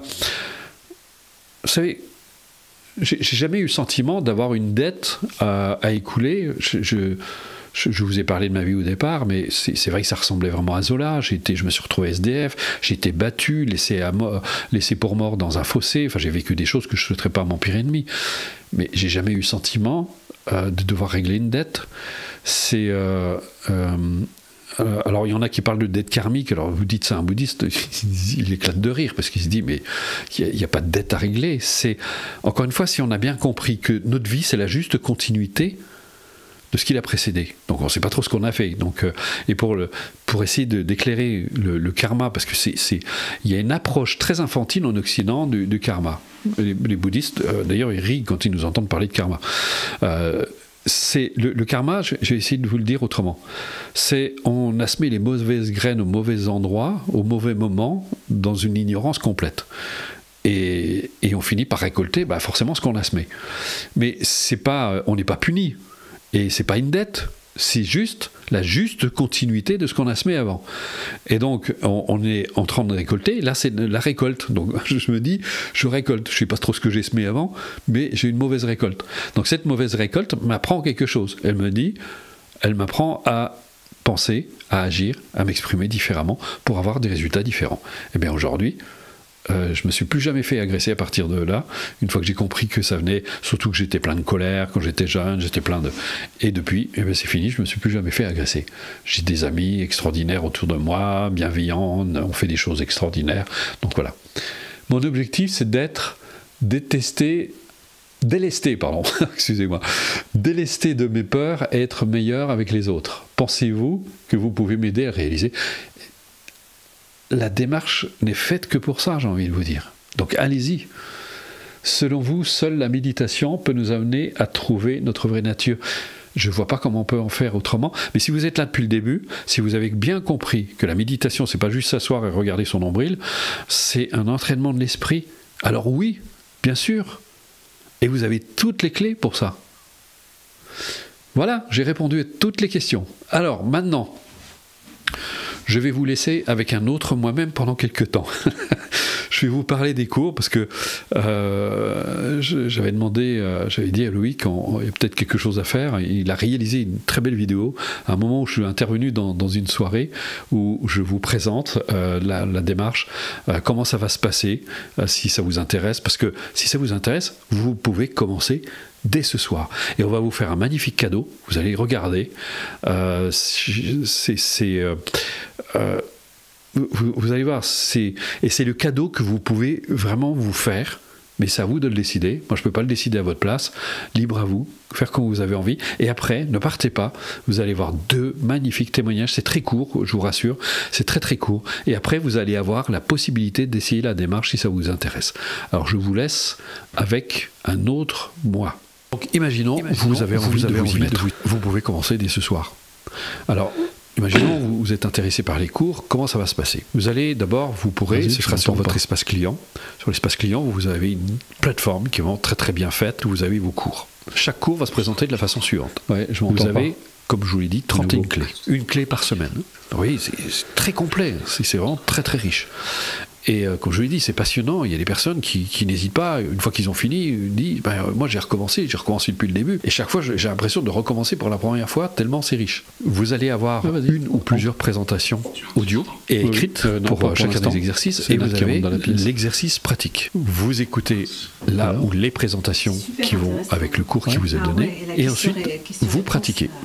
Vous pratiquez avec l'audio dans un premier temps pour pouvoir vous en imprégner, pour l'intégrer. Dans le premier niveau, il y a juste le premier exercice qu'on laisse les gens le pratiquer pendant toute la semaine avec l'enregistrement. Bon, c'est pour se mettre un peu dans le bain. Dans la deuxième semaine, on va dire, c'est là que l'entraînement commence. Pareil, ça, je pourrais vous écouter dessus, là, les présentations, vous faites l'exercice et après, vous allez commencer à pratiquer de manière autonome. C'est-à-dire que vous allez écouter l'exercice, puis ensuite, vous allez vous évertuer, le faire seul. Et on commence très progressivement pour que vous ne rencontriez aucune difficulté majeure. Pratiquement toutes les personnes qui pratiquent nous disent c'est très simple à mettre en application, il faut juste le mettre en application. Et la semaine suivante, on va un petit peu plus loin, on ajoute un élément à cette première pratique, et ainsi de suite. Dans le premier niveau, on approfondit à chaque fois, et qui fait que vous allez commencer à sentir des effets dès les premières semaines. Vous sentirez probablement un peu plus calme, vous commencerez à sentir que vous vous détendez beaucoup plus facilement, que vous allez commencer à acquérir un peu plus de présence, etc. Il y a quelque chose vraiment qui commence à changer dans votre vie. Et si vous continuez, eh bien ça va aller en s'accentuant, et ça va se renforcer. Il faut juste savoir que au début, ça reste, l'acquisition reste un peu fragile. Et c'est normal, parce que vous n'avez pas encore ancré suffisamment profondément. Parce que de temps en temps, les personnes disent « Oh, au secours, j'ai tout perdu, ça marche plus. » Je leur dis « Non, vous inquiétez pas. C'est juste, vous revenez dans vos pensées à nouveau, vous vous laissez accaparer à nouveau par vos pensées, puis avec le temps, vous acquérez vraiment cette stabilité qui se renforce avec le temps. » Alors en plus, c'est très intéressant parce qu'on a aujourd'hui, il y a 2000 publications scientifiques sur le sujet qui démontrent les effets de ces démarches, notamment sur la santé. Il faut savoir, quand vous pratiquez, on voit une augmentation des anticorps de 30% à peu près au bout de 3 semaines de pratique si vous avez pratiqué régulièrement. On voit au niveau de l'électroencéphalographie, il y a un ralentissement des ondes cérébrales. Cet état particulier, privilégié, participe à notre équilibre psychologique et va aller se renforçant. Donc il y a un effet, comme disent les psychologues, un effet dénévrotisant. On se libère de la charge névrotique. Plus on va pratiquer, plus on se libère de cette charge névrotique. Donc ça défait les tensions, ça permet au sang de mieux circuler, au cœur de battre plus calmement, il y a une normalisation de la pression artérielle. Donc ça n'a que des effets positifs de pratiquer. Donc tous les jours, vous vous faites du bien.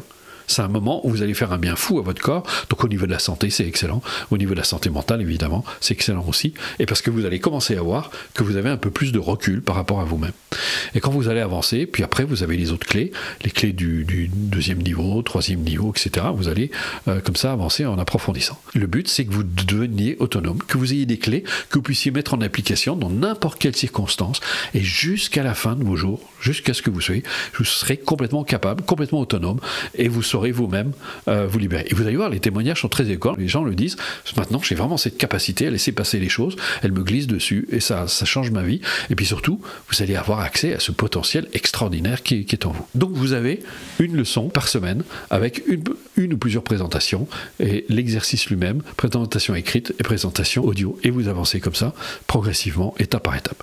En plus, vous ne serez pas seul, vous avez un accompagnement. Vous êtes accompagné par toute une équipe, par moi, par Nathalie, par Loïc, par Fabienne aussi, qui est mon assistante. Donc on sera tous là pour vous aider, si vous rencontrez des difficultés, s'il y a quelque chose que vous ne comprenez pas, etc. D'ailleurs, j'en profite au passage, c'est qu'après cette conférence, si vous rencontrez des difficultés, ne serait-ce que pour passer votre commande, on va vous mettre un accès, on met en place un petit calendrier, vous pouvez prendre un rendez-vous téléphonique, et puis il y aura quelqu'un pour vous aider, pour répondre à vos questions, si vous avez des questions complémentaires à cette conférence. Donc vous voyez, on essaie d'être au maximum là pour vous. Vous allez bénéficier, si vous le souhaitez, d'un groupe de soutien. Ça, c'est magnifique. On a une communauté magnifique. On a près de 6000 personnes qui sont inscrites. Les plus anciens viennent aider les nouveaux et répondre à leurs questions avec une sagesse parfois déconcertante. Toute l'équipe intervient sur ce groupe. Les gens nous font des témoignages, c'est poignant. Ça redonne envie. Si vous avez un peu de mal, que c'est difficile, bien vous allez toujours trouver une personne qui va être là pour vous soutenir, pour vous aider. Ce groupe de soutien, c'est simplement magnifique. On vous fait un petit cadeau, c'est gratuit, une application. Partout ailleurs, elles sont payantes, mais chez nous, elle est gratuite. Et elle est gratuite, et regardez, c'est un vrai cadeau, parce que regardez la troisième colonne en partant de la gauche. C'est là où vous trouvez vos cours. Présentation écrite, présentation audio et exercice audio. Donc comme je vous l'ai dit, elle est gratuite, et vous avez plein de gratuits dessus qui va compléter vos cours. Vous avez accès aux balades de Bruno, c'est des balades que je donnais avec des enseignements, vous verrez, c'est très riche. Vous avez le mot du jour qui est posté par Nathalie, vous avez des extraits de stage, vous avez les méditations collectives, vous pouvez y accéder aussi. Ça vous permet d'accéder à vos cours, donc vous avez une totale liberté, vous avez plein de choses comme ça. 60% de notre activité est gratuite de toute façon. Donc ça, c'est un plus par rapport aux cours. Et maintenant, on va parler des tarifs. À votre avis, combien ça vaut une telle démarche? Vous êtes allé peut-être voir un coach, un professionnel. Vous savez qu'en général, il vous demande entre 40, 50, on est plutôt vers 50, 60 euros la séance. Donc essayez d'imaginer 30 séances à 60 euros. C'est pas tout le monde qui peut s'offrir ça. Et à la différence, c'est que si vous allez en cabinet et que vous voulez reprendre des séances plus tard, eh bien vous les repayez. Chez nous, vous ne les repayez pas. Vous ne payez que les cours. Ça, c'est très important. Une formation similaire sur Internet, bien qu'il n'y a pas d'équivalence, mais on va dire à peu près dans le même ordre d'idée, c'est une formation qui vaut entre 1000 et 2000, voire 3000 euros. Eh bien, regardez ce qu'on vous propose. Je voudrais juste avant, on va vous mettre une toute petite vidéo qui va vous expliquer tout ça, parce que vous allez voir tout ce que vous allez recevoir. On vous fait un cadeau si vous commandez sous 24 heures. Pourquoi on fait ça ? Je vous l'explique d'abord, parce que vous allez comprendre pourquoi cette petite vidéo qui dure quelques secondes, elle n'est pas très longue. On fait ça parce que, pour nous, la qualité est très importante. On ne veut pas prendre trop de personnes. Donc, on va prendre évidemment les personnes qui sont motivées, pour qui, voilà, ça y est, ils sont prêtes, elles ont vraiment envie de prendre leur vie en main, elles se disent, pour moi c'est maintenant, j'ai vraiment envie que ma vie change, je ne vais pas attendre demain, parce que demain ce sera toujours demain, et la personne est motivée. On a même des personnes, je vous dis, avant même de venir à la conférence, ils étaient inscrits à la conférence, mais ils ont déjà commandé. Moi je trouve ça absolument extraordinaire. Donc à ces personnes, on a vraiment envie de faire un cadeau. Et vous allez voir, il est absolument superbe ce cadeau, parce que on ne peut pas prendre trop de monde.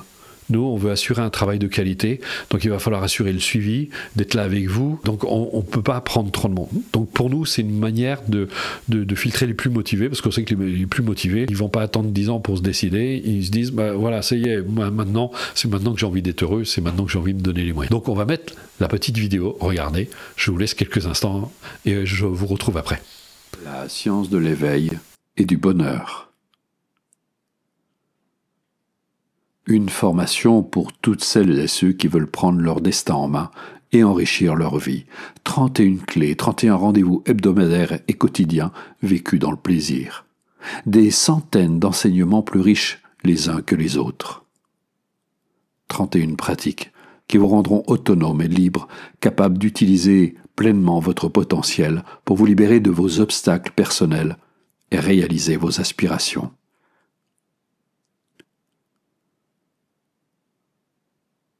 Des enseignements et des pratiques qui, une fois intégrés, vous serviront durant toute votre vie et dans toutes les circonstances.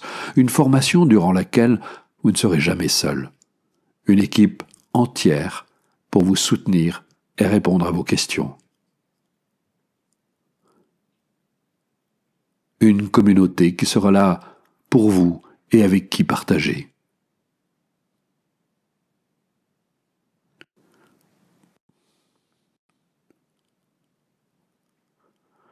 Une formation complète pour seulement 31 € par leçon.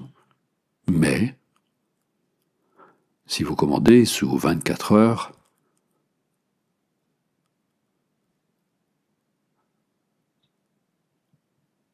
au lieu de payer 31 € la leçon, soit 950 € la formation, nous vous accordons 63% de réduction, soit 11,90 € la leçon, soit 369 € pour 9 mois de plaisir.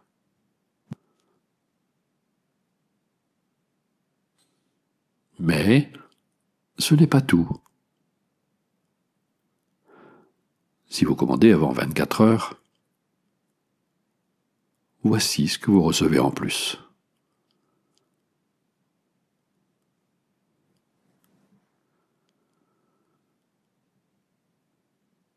Cinq jours de stage en vidéo, des heures de vidéo avec des enseignements et des pratiques enregistrées en live, comme si vous y étiez, d'une valeur de 150 € offert.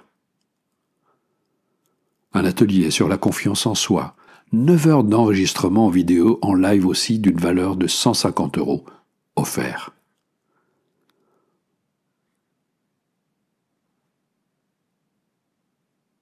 Chaque mois, des extraits de stages, d'ateliers, de séminaires, d'une valeur de 95 € offerts aussi.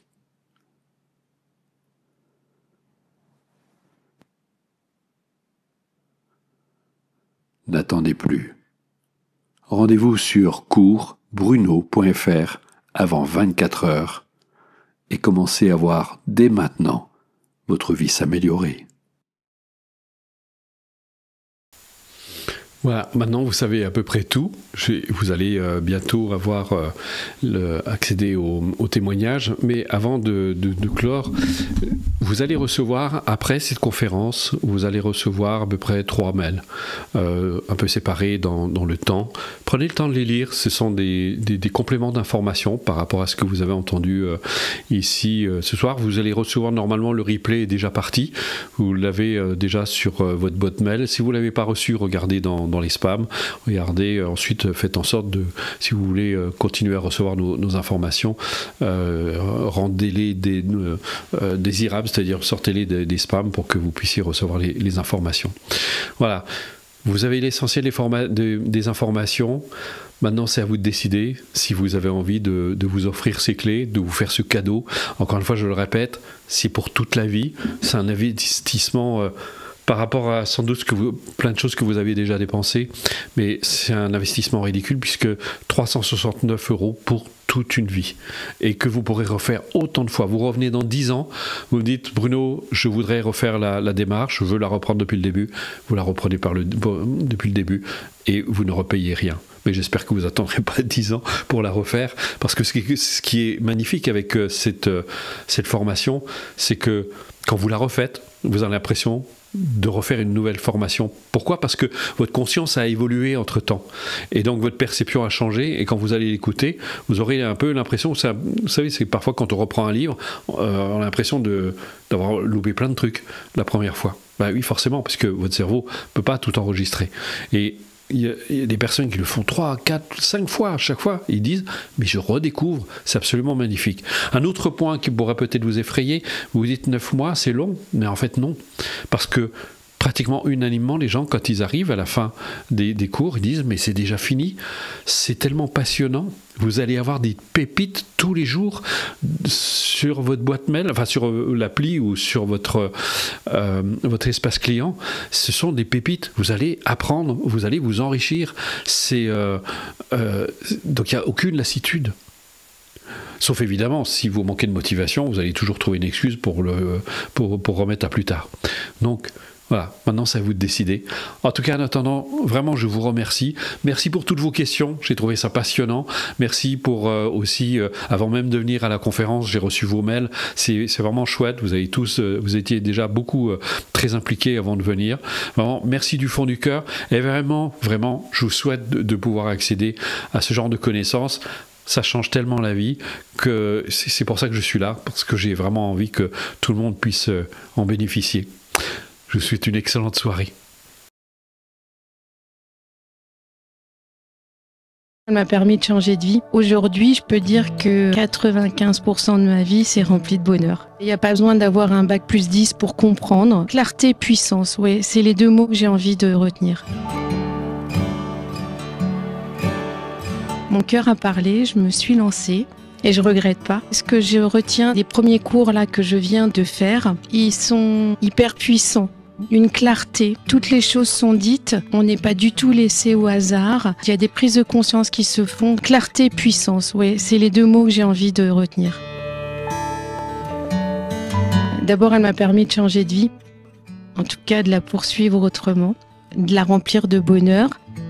Quand il y a des tourbillons, la méthode elle est là. Et elle me permet de prendre cette hauteur, elle me permet de laisser passer, de laisser filer les nuages et de retrouver le beau temps derrière. Aujourd'hui, je peux dire que 95% de ma vie, c'est rempli de bonheur.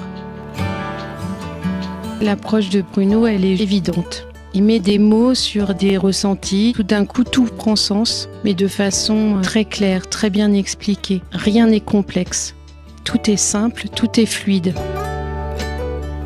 J'ai été happée par cette méthode et par Bruno et par son enseignement parce qu'il n'y a pas de prise de tête, c'est accessible, que je pourrais y mettre des enfants jeunes, moins jeunes. Il n'y a pas besoin d'avoir un bac plus 10 pour comprendre, c'est fluide. D'un point de vue technique, incroyable. Ils sont super bien faits. Hyper faciles à suivre, il n'y a même pas de questions à se poser. Se laisser faire. Je crois que le lâcher-prise, il démarre déjà là, dans la façon de faire les cours. Si vous connaissez pas, foncez. Il n'y a rien de mieux pour se sentir bien en fait, juste foncez.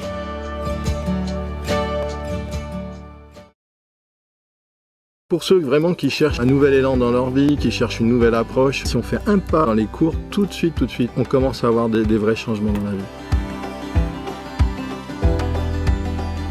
J'ai commencé par faire les cours de Bruno à un moment de ma vie où j'étais un petit peu dans le brouillard. En fait, on se laisse embringuer dans la vie. On a des enfants, un travail, et puis après, on n'est pas forcément de nous-mêmes. Puis à un moment donné, aller vers Bruno, c'est commencer à se retrouver soi et à retrouver ses véritables envies. Voilà.